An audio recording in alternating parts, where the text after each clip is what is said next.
हिंदी पढ़ने वाले छात्रों का एक बार फिर मैं आर्यश यादव अपने हिंदी कविता चैनल में स्वागत करता हूँ।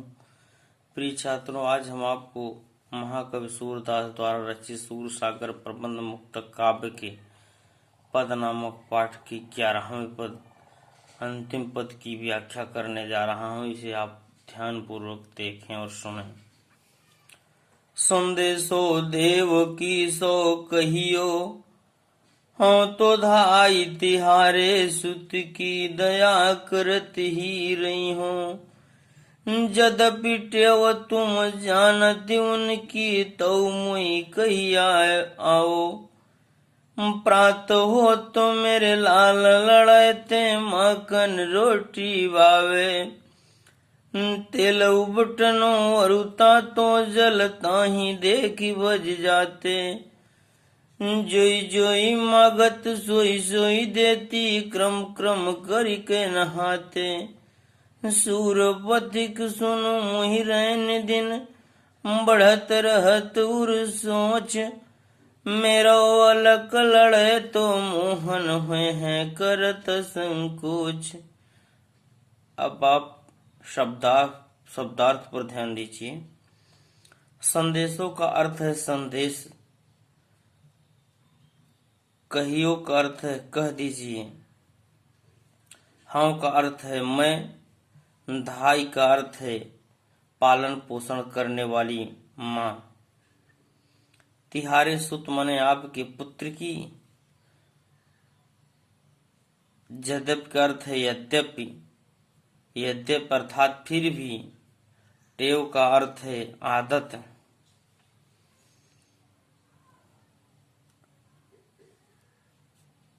उबटनों का अर्थ है उबटन अर्थात बुकवा।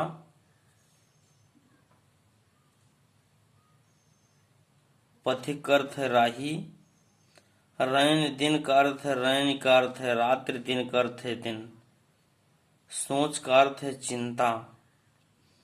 अलग लड़े तो मने का अर्थ है प्यारा दुलारा।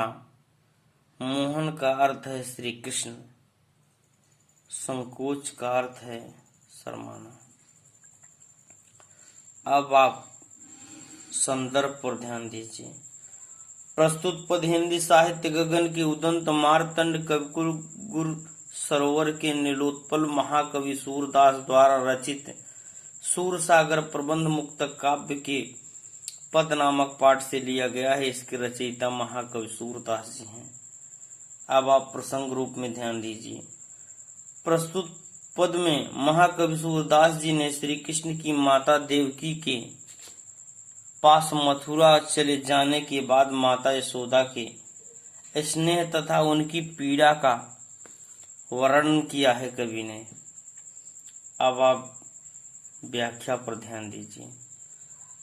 संदेशो देव की सो कहिए, माता यशोदा उद्धव से, श्री कृष्ण के मित्र श्री कृष्ण, भगवान श्री कृष्ण के सखा उद्धव से कहते हैं कि हे उद्धव, तो मेरे संदेश को जा करके मेरे लाडले पुत्र श्री कृष्ण की माता देवकी से कह दीजिए, हाँ तो धाय तिहारे सुत की दया करत ही रही हूँ। मैं तो उनके, हाँ का अर्थ है मैं स्वयं के लिए माता यशोदा ने कहा है।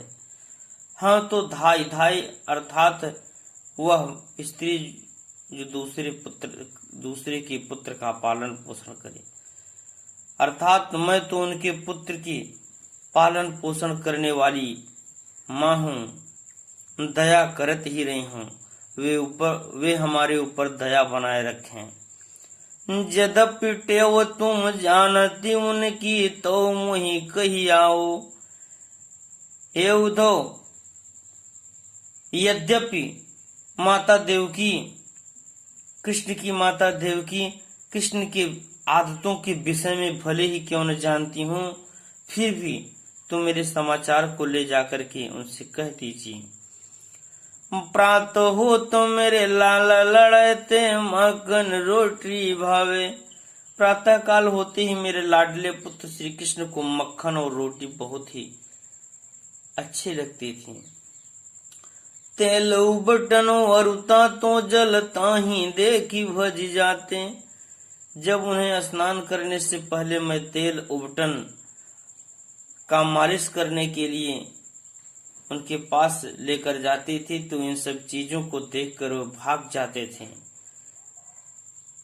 ताही देख भज जाते। इन सभी चीजों को देखकर वो भागते थे। तब जोई जोई मागत सोई सोई देती, क्रम क्रम करी के नहाते। उस समय वो जो जो चीजें मांगते थे उन सब चीजों को मैं क्रम से देती थी, तब जा करके स्नान करते थे।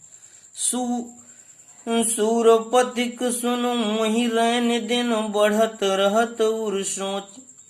महाकवि सूरदास जी लिखते हैं कि माता यशोदा उद्धव से कह रही हैं, पथिक अर्थात हे राही सुनो, मोहि रैन दिन बढ़त रहत उर सोच।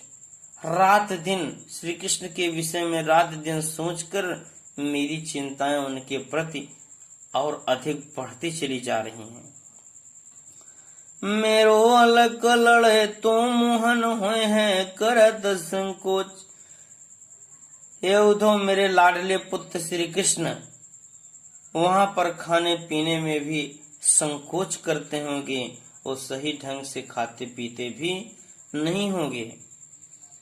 अब आप काव्य सौंदर्य पर ध्यान दीजिए। भाषा ब्रज भाषा, मुक्तक शैली, माधुर्य गुण, वात्सल्य रस, गेय पद, व्यंजना शब्द शक्ति। संदेशो देवकी मोहि कही, लाल लड़ते रैन दिन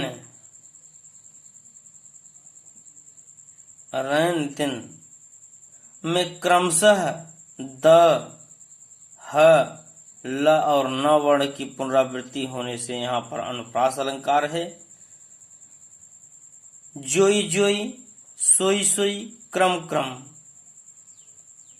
में एक ही शब्द की पुनरावृत्ति होने से यहाँ पर पुनरुक्त प्रकाश अलंकार है।